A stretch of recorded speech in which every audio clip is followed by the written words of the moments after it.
From the National Newsroom of the Canadian Press, I'm Karen Rebo. NATO leaders are expected to decide today whether to more than double the alliance's defense spending target. Prime Minister Mark Carney is among the leaders around the table at the annual Leaders Summit in The Hague, where a proposal is being discussed today to increase the target to 5% of annual GDP. Carney sat down yesterday with CNN International's Christiana Mampour, who asked about Canada's fairly recent commitment to meet just the 2% target. And let's take the 5% of GDP figure, which is a big number. How much is it actually for you? 5% of our GDP would be about $150 billion. I mean, that's a lot. It's a lot of numbers. Per year? Per year. Carney said Canada will reach the target in part by developing deposits of critical minerals and the infrastructure needed to bring them to market.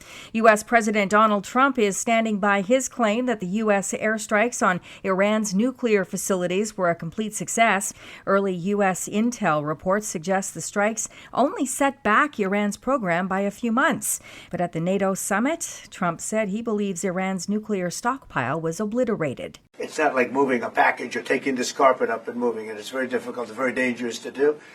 We believe it's all down there.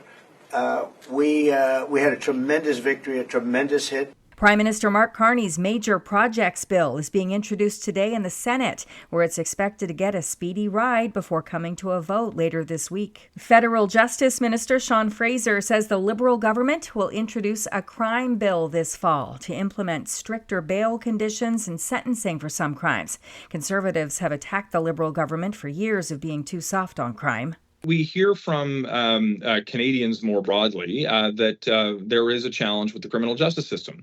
There is a challenge with the bail system. Fraser says the bill will target organized crime, human trafficking, home invasions, and car theft. A heat dome has been moving out of Ontario and Quebec overnight after 3 full days of punishing heat and humidity. Heat warnings in place since Sunday from Windsor to Quebec City have been lifted, and the punishing air mass is switching out to something less stifling.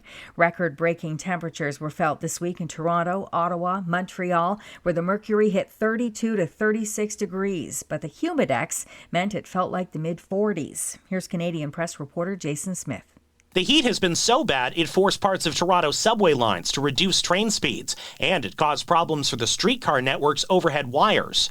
Daytime temperatures in Ontario and Quebec are now expected to stay below 30 degrees, but only until Friday. That's when the heat is expected to crank up again in parts of southwestern Ontario. As Ontario and Quebec get some relief from the heat, much of Nova Scotia is under a heat warning today through tonight. This is the Canadian Press.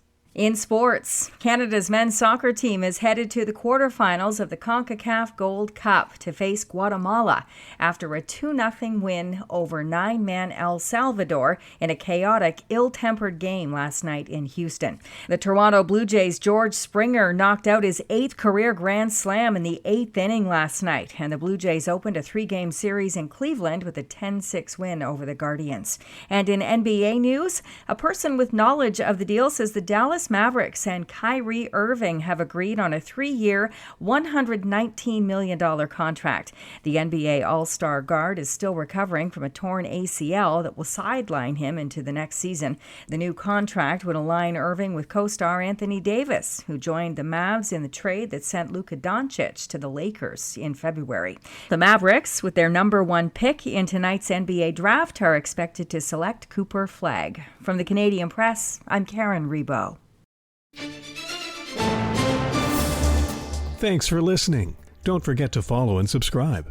For more of today's top stories, visit thecanadianpressnews.ca.